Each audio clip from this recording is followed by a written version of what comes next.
তার জন্য সন্তান জন্ম দেওয়ার প্রয়োজনীয়তা পড়ে না। আসি আমাদের শ্রাবণের কথায়। আমরা যারা দেওঘরে থাকি প্রত্যেকেই জানি যে গোটা দেওঘর জুড়ে এখন উৎসব চলছে, কারণ বাবা বৈদ্যনাথ ধামের মন্দির এখানে, বিশ্বনাথের মাথায় জল ঢালার জন্য চারিদিকে গোটা দেওঘর নগর জুড়ে উৎসব চলছে। আমাদের আশ্রমবাসীরাও পিছিয়ে নেই, বিশেষ করে মায়েরা যারা এই শ্রাবণ মাসে বড় মাকে নিয়ে, তার জন্মদিন নিয়ে আমরা সবাই এই মাসে ব্যস্ত থাকি।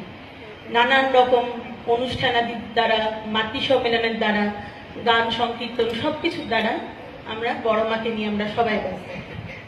কিন্তু আমরা যখন বড় মার কথা বলতে গেলে আমাদের একটা কথা বলতেই হয়, তার মাতৃরূপের কথা। যদি না বলি তাহলে হয় না। কারণ আমরা শুনেছি এখানে অনেক বয়স্ক মানুষরাও আছেন যারা হয়তো বড় মাকে প্রত্যক্ষ দেখেছেন। আমরা অনেকেই আছি যারা বই পড়েছি বা বড় মার সম্পর্কে শুনেছি, কিন্তু অনেকেই আছেন এখানে, অনেক বৃদ্ধ বৃদ্ধা অনেকেই আছেন হয়তো প্রত্যক্ষভাবে বড় মাকে দেখে থাকবেন।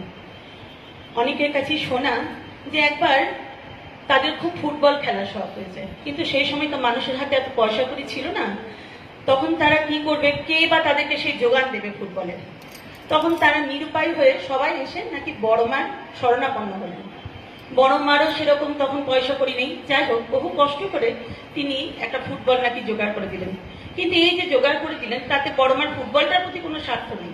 স্বার্থ হচ্ছে সেই বাচ্চাগুলোর মুখের আনন্দ।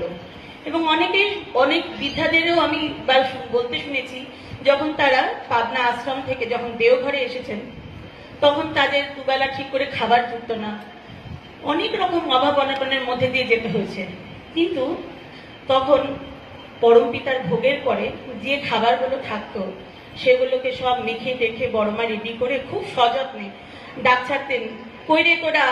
তখন সবাই হুড়মুড়িয়ে আসতো, এসে তাদেরকে বড়মা একটা করে দলা হাতে মধ্যে দিতেন, এবং সেগুলো তখন সেই ক্ষুধার্ত বাচ্চাগুলো খুব তৃপ্তি সহকারে খেত। এরকম গল্প আমরা বহু শুনেছি। তাহলে এই যে কে ক্ষুধার্ত, কার কি প্রয়োজন, এগুলোকে যিনি সর্বদা পূরণ করেছেন, এটাই তো তার মাতৃরূপের প্রকাশ। তা আমরা যারা আছি মায়েরা, সবার মধ্যে যদি বড় মার এই মাতৃত্বের গুণগুলোর এতটুকুও যদি প্রকাশ পায়, তাহলে আমরা নিশ্চয়ই বড় মার মনের মতো হয়ে উঠতে পারব। যাই হোক, ঠাকুর বলেছেন অনুষ্ঠানই সবকিছু নয়।